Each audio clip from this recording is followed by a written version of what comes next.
What's going on? My name is Sam, and this is Two Husbands and Two Wives, a podcast where we're going to be focusing on parenting, marriage, God, and honestly, wherever else the conversation takes us. In this episode, you're going to be meeting the four individuals that are going to be basically a part of this podcast. It's going to be myself, obviously, right? My beautiful wife, Erica, bing, Stefan, bing, and his wife, Kai, bing. As you're going to learn more about us, you're going to see that we just naturally just vibe and gel with one another. And we both have beautiful kids, and their names are Aria, bing, and Cairo, bing. That's enough of the bings, all right? Bing, bing, bing. All right, so now we're going to get into the first episode where we're basically going to be talking about just how we were raised and how that played into our marriage. So looking forward to you joining us on this journey. Peace.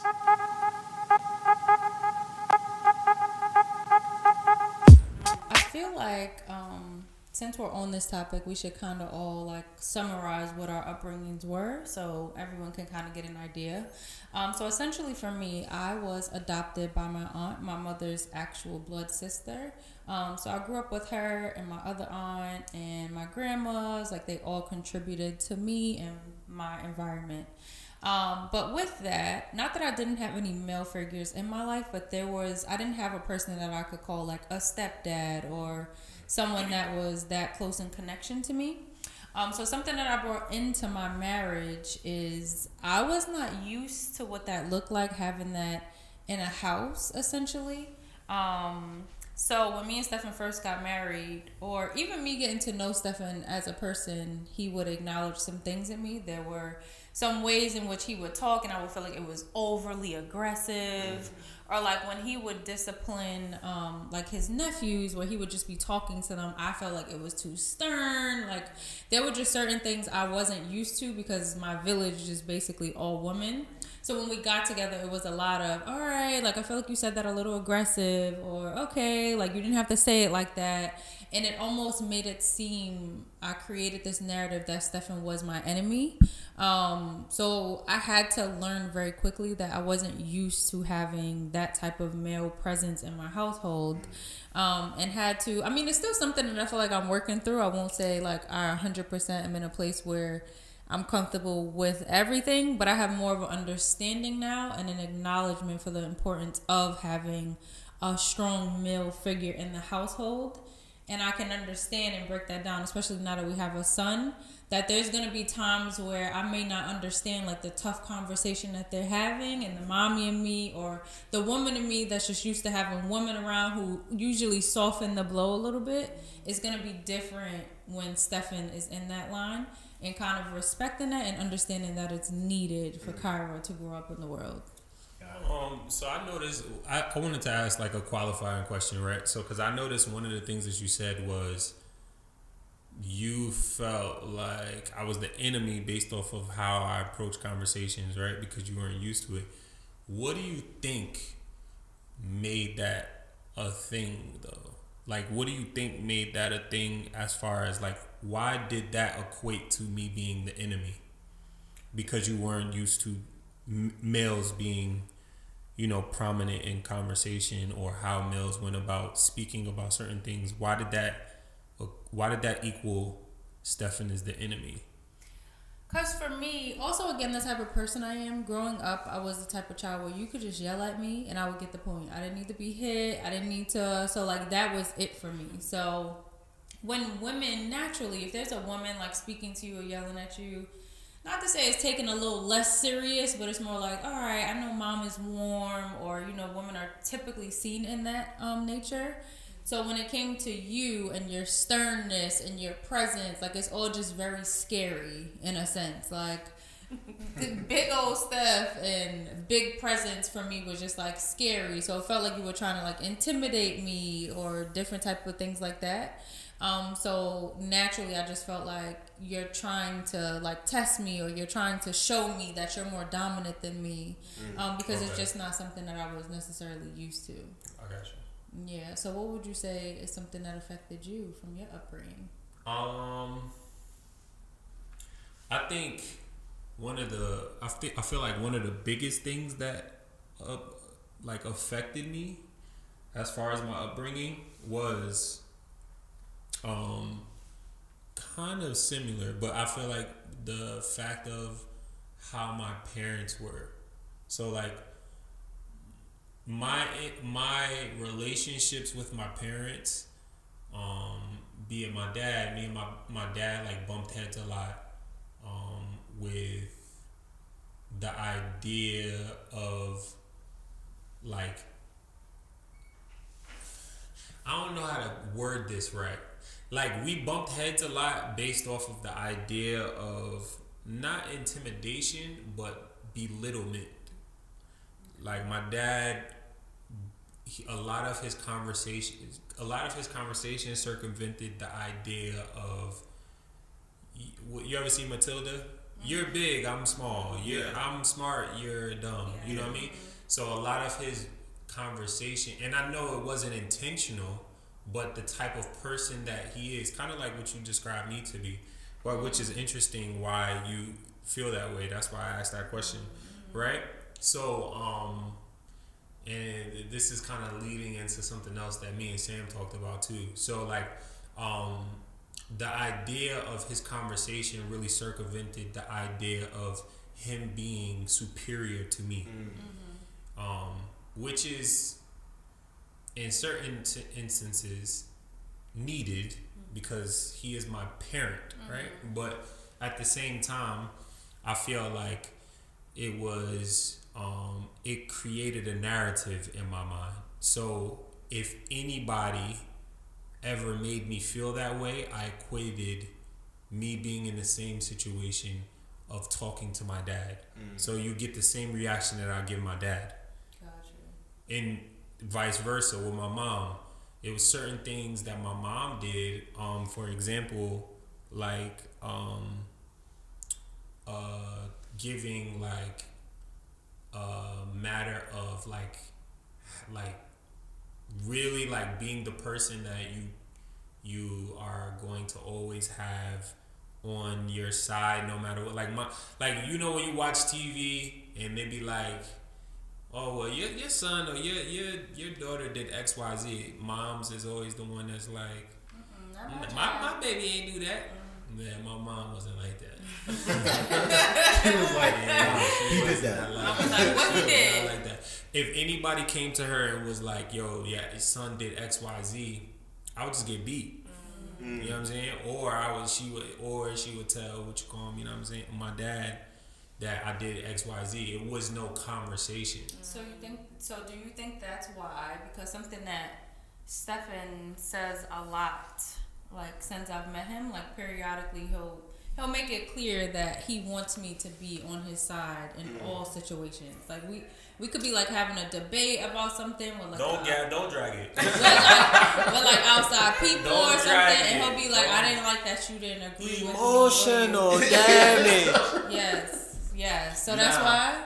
No. 100% that's why, right? 100% that's why. But you dragging it though. So I feel like no. Well, I'm saying that you're dragging it in the sense that I have always told you that it's not realistic, and it wouldn't be realistic for me to think that you're always going to be on my side, right? I've told you this multiple times, but I feel like in certain instances, and this is exactly what I said to you. I said in certain instances, if it's something that you already know that I feel something about, don't ever play devil's advocate if I had a conversation with you already about it, on how I feel about it. If you play devil's advocate, I'm going to feel like the conversation that we had was invalid. Exactly. Because I already explained. It was invalid. You actually questioned my intentions for the simple fact that you're bringing this up around people, which now makes me feel like, did you really engage with me in that conversation? Did you really understand where I was coming from, or are you? Or is it that you now feel like you can come out of your shell to share how you really feel in front of all these people and make me look stupid? Sam, the whole conversation that we had prior to the conversation that we may currently be in becomes a lie to me. Oh boy. It becomes a lie to me. No, because of everything that you just said though. Honestly, because it's like I already told you how I feel about this situation. When we had the conversation, everything that you saying now, you ain't say then. Yeah. So now, when we're having this conversation in current present time, you're saying something different than we had in the conversation that we had prior to this. Yeah. So it makes me feel like, Oh, you was just saying that then. You didn't really mean that. So in those situations, it's like, nah, bro, you need to have my back because you have my back then. Right. Like, you know what I'm saying? And that's what I mean by dragging it, because I'm not thinking that you're gonna be on my side for everything. I'm not. I know I take sides sometimes where you can't be on my side for everything. So I know it's unrealistic. Would I like that? Yeah, I would like it, but I know that it's unrealistic for me to think that. But on the other hand, I also feel like if it's something that I already spoken to you about, do not play devil's advocate to the other side, because I'm gonna believe you. I'm going to believe that you're on the other person's side. Got it. Yeah. I feel that because Erica usually plays devil's advocate in conversations. It's not on purpose, but the thing is that we'll be having like a conversation. Erica will be like, "But Sam, did you consider 1, 2, 3?" And I'm like, I'm not in a place to consider 1, 2, 3 right now. Like, don't try to teach me a lesson. Like, engage with me in this conversation. I'm upset. You upset. I don't want to think about the other person. You know what I'm saying? So it's like, and honestly, I call that the Thompson family trait. So for the people that don't know, Erica's maiden name is Thompson, and the Thompson 3, and I call that's Erica has siblings. They love playing devil's advocate. Like, we'll be having conversations, be like, "Yeah, but Sam, did you consider this, and this?" I'm like, for instance, one time I came to them because I was frustrated with something like Vex, and I came to Erica with the scenario. Erica obviously played the Thompson hand, and so Erica was like, "Go ahead, ask my brother and sister, like, you know, how they feel about it." And I was like, "Nah, I don't want to." And I asked them, and of course the Thompson trait showed itself, and in the conversation I just shut down. I just got quiet because I was like, I don't want to talk no more, because at the end of the day I'm wrong. It's 3 against 1. Yeah. You know what I'm saying? Exactly. So like, Exactly. But I feel like it's not devil's advocate. I feel like it's giving other people the benefit of the doubt. And the reason I do it, I don't know about you, because I don't know like the specific scenarios you guys are talking about, but the reason why I do it is because I'm trying to like help you calm down by helping you understand the full situation. But what you don't understand is that by you trying to help me calm down, you're frustrating me. You're vexing my spirit, because instead of allowing me to like, you know, vent how I feel, I now have to defend how I feel because you're telling me that I'm wrong. I don't like don't get me wrong. I'm not so self-centered and into myself that I said the same thing twice. I'm not so self-centered that like I only focus on how I feel and when I feel it. No, but it's like, come on, we've all been upset before, and in the moment, like, kind of, for instance, like if you come and tell me something about work, I'm not gonna be like, well, did you think about the student that like threw their pencil at you? No, I'm not gonna. And why they threw it? And why they threw it? Did you take into consideration that you told him he failed his test and he was upset? You don't care about that. You care about what happened. So in that sense, like, I don't want to play devil's advocate. I don't want that. I want to play Sam. That's who I want to play. That's what, you feel me? So it's like, yeah, nah. So I feel what you're saying, Steph. That's what fact. About y'all? What's something y'all brought into y'all marriage? I'll let Erica go first. So the first thing that I could really think about is, so kind of like you, context with like my family.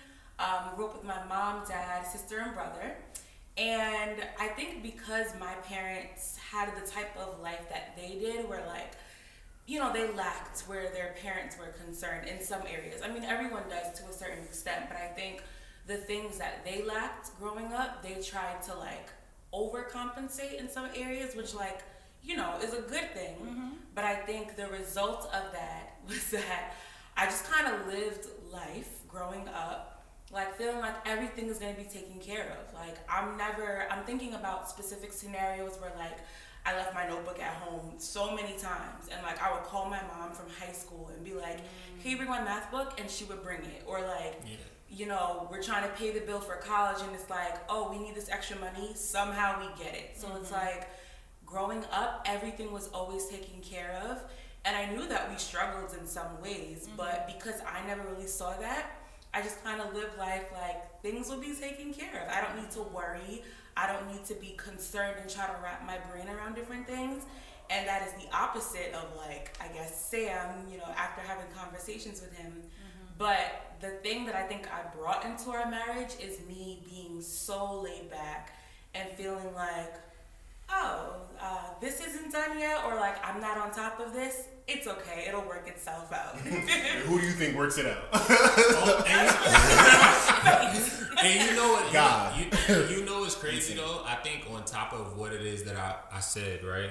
I feel like because the reasoning in like context as to why my parents,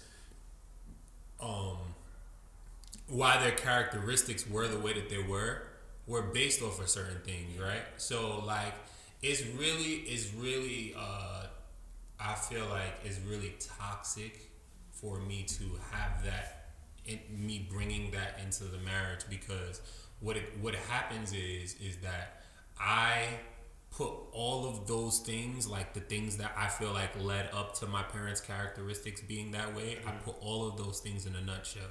So like, to give you an example, right? The example that I gave of my mom, right? Of me feeling like if I got in trouble or something like that, if my mom heard about it, I was just gonna get in trouble. She wasn't gonna ask me what happened. It was no backstory. It was just, oh, you did that? Okay, you in trouble. You know what I'm saying? And I would get handled whichever way she felt like I needed to get handled, right? That was based off of my mom's pride, right? She hated to be embarrassed, right? Hated it. Same. And see but now because I understood that about my mom and I did not like it, when I see Kai be that same way, it vexes me a lot. It vexes me a lot. But and like I was saying earlier, like if somebody reminded me of my dad in conversation, I'm giving them the same reaction that I would give my dad. It's not right for me to do that because they're not my dad. Yeah. Their reasoning as to how they got there may not be the same reason why my dad got there. Mm-hmm. Kai's reasoning as to why she's embarrassed may not be the same reason why my mom is embarrassed. Got it. So I shouldn't approach each situation like that. And for a long time, like without me being cognizant of that being the way I was carrying myself, I didn't realize that I was doing that like subconsciously. Right. You know what I'm saying? So I had to get that in check. You know what I'm saying? Yeah. Sam, what about you? I guess you could say that I had the opposite experience of Erica. I gotta say the mirror experience of Erica, simply because for me, I'm coming from a home where I was raised by a Jamaican mom, and for a short time my Ghanaian dad was in the household as well, but once they divorced, it was just all my mom, and that's really what I remember most about my childhood. And I just remember my mom being the type of person who always trying not to embarrass Karen right now, you know what I'm saying? And so it's like my mom was the type of person who sometimes didn't always do things ahead of time per se. You feel what I'm saying? Like she was on her stuff and stuff always got done, but usually it was like, okay, like I need you to do this for me or do that for me. And like I said, she always got stuff done herself, but like if my brother and I needed to step in, usually it was always like an emergency. And it always felt like we had to be on our P's and Q's when we did it, and we couldn't make a mistake. So in that way, it forced me to always have to, I just developed this habit of where I always have to think kind of like 3 steps ahead at every point in my life, simply because I don't want to be caught slipping. You feel me? Like I don't want to be in a place of need or want, or where I have to depend on somebody else. And so because of that, like I remember this is one time, like I was in grad school and I was like hungry, because I mean, once you in grad school, you ain't getting paid nothing, right? They saying like, oh yeah, we'll give you housing, but peanuts. And so I remember like I was super hungry and I had nothing. All I had was a can of kidney beans in my cabinet. And Erica and I were dating at the time, and she was like, what you eating for dinner tonight? I told her, and she was like, why don't you come over for dinner? I was like, I don't need no handouts. Karen didn't raise no scrub. What you talking about? I don't need no table scraps.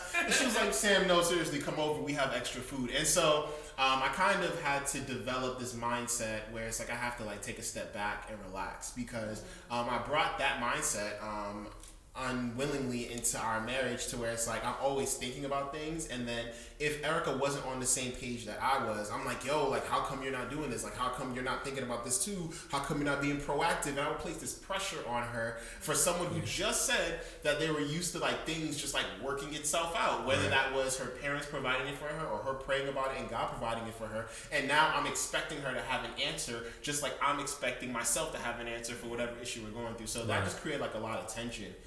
Simply because Erica felt as if that like I was trying to control her or like clock her or check her, when in reality I was she literally said today, and this is funny that we're talking about this because she literally said to me like a few days ago, like, why you on me? I was like, oh word? Like that's the type of time we on? So like, you know, even for myself right now, like I have to check myself because like as strong as a woman my mom is, and she did an amazing job raising us, because she had to do everything on her own and our lives changed in literally an instant. Like I remember waking up for 8th grade and my dad was gone.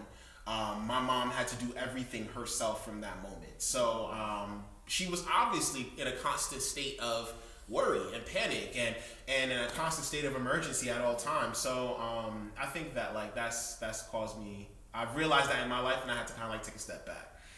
Even now, like I have to remind myself, saying like, you gotta chill.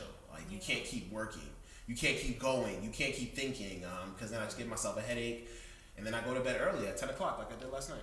So gotta chill. Something interesting too is that can you hear me?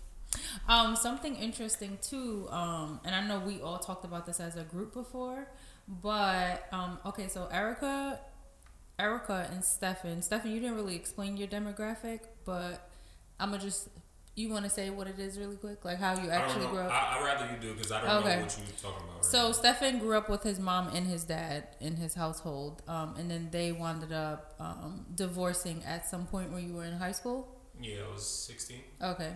16. And then Erica grew up with both of her parents. They are still married and together. And then y'all already heard me and Sam's situations. So, something that we spoke about before was that being in a relationship with someone who grew up differently than us, no matter what it was, but essentially in a 2-family household, how one can look at that and just assume like, oh, you grew up in like such a good way, like everything must have been so great for you. And Stephen kind of broke down for us because his family did get a divorce, like how difficult that was for him.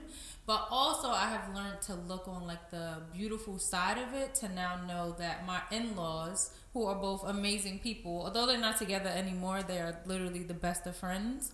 And to be able to see his family dynamic, or his siblings, you know, his mom and his dad, which is rare for me because that's not what I grew up with. It's beautiful to me now, where I can appreciate it and be happy that it's a part of my life.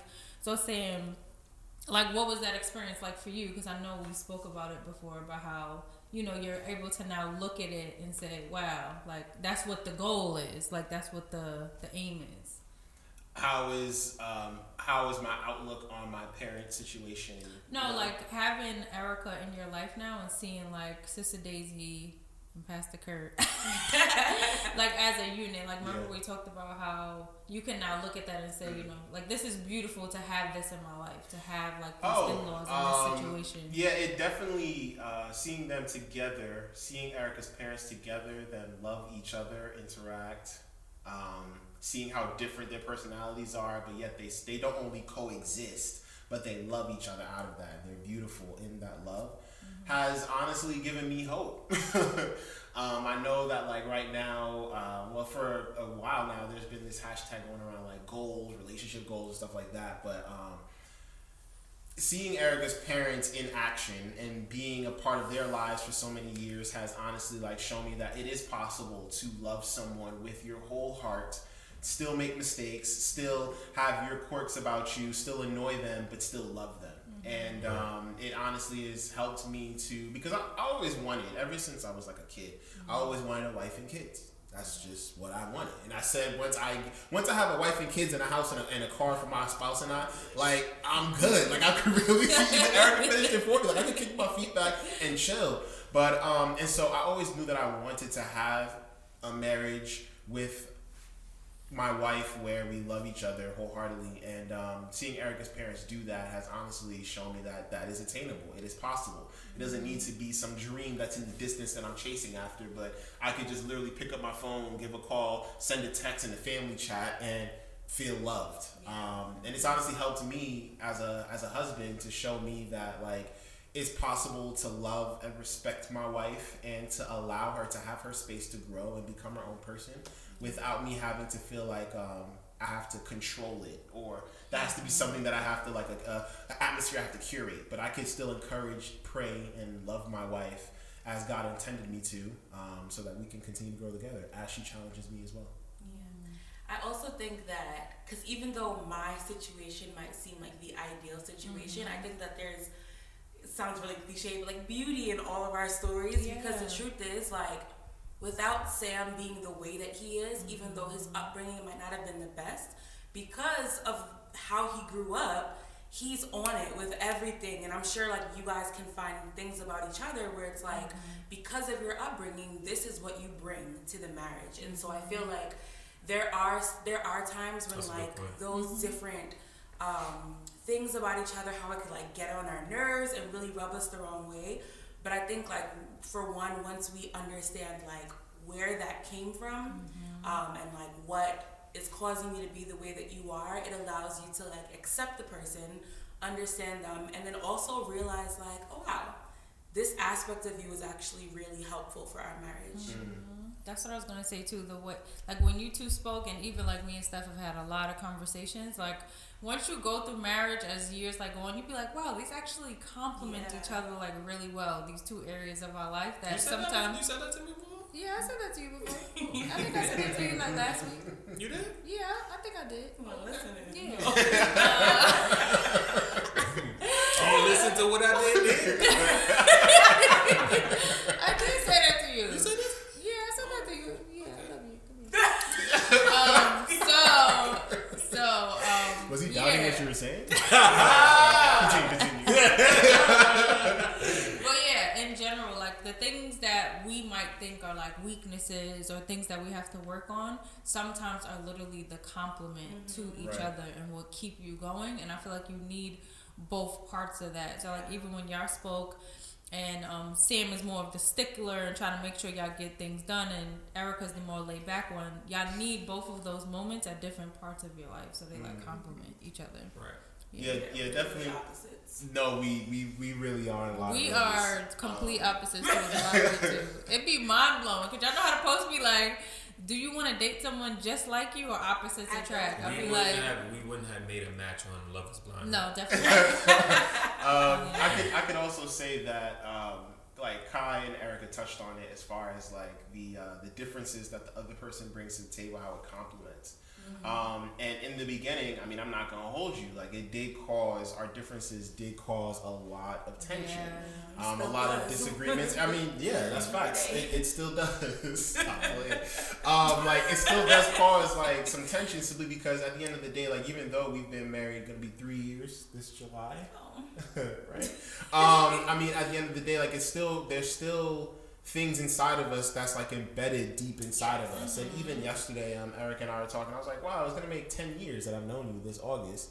And even though I've known Erica for that long, it still does not change the fact that Erica is still always changing. And it's like, I feel like I have to be, and I feel like the greatest advice that I've received before getting married, that you have to be a student of your spouse, right? You have to have your notebook out, sit in the classroom and learn them. And the thing is that, like, over the years, I'm constantly learning a new Erica. Erica that's growing, and Erica is learning me. So we have to not only challenge one another, but be students of each other. And even though those challenges are going to come and present themselves to what makes us opposite, we have to learn, like Erica said, where it comes from, learn to appreciate it, and just work through it together. And I feel like that's not usually emphasized in marriage, point blank, period. It's like, oh wow, if the person's not doing it for you, if they're not encouraging you, then cut them off, they're not for you. But it's not that black and white in marriage. You feel what I'm saying? There's some gray in there where Like sometimes when that person's challenging you on, maybe 50 Shades of Grey. Maybe you need to. You better stop playing. I definitely. So that's another episode topic. 50 Shades of Grey. Speaking of another episode, I think that's a good time to put a pin in this episode, guys. Thank you for joining us. Yeah, we want to thank you guys for joining us. We really appreciate everything that you guys are bringing. Leave a comment, subscribe. That's right. You know what I'm saying? Check us out on podcasts. Make us number one. Tell a friend to tell a friend. You know what I mean? And we'll see you guys next time. Peace.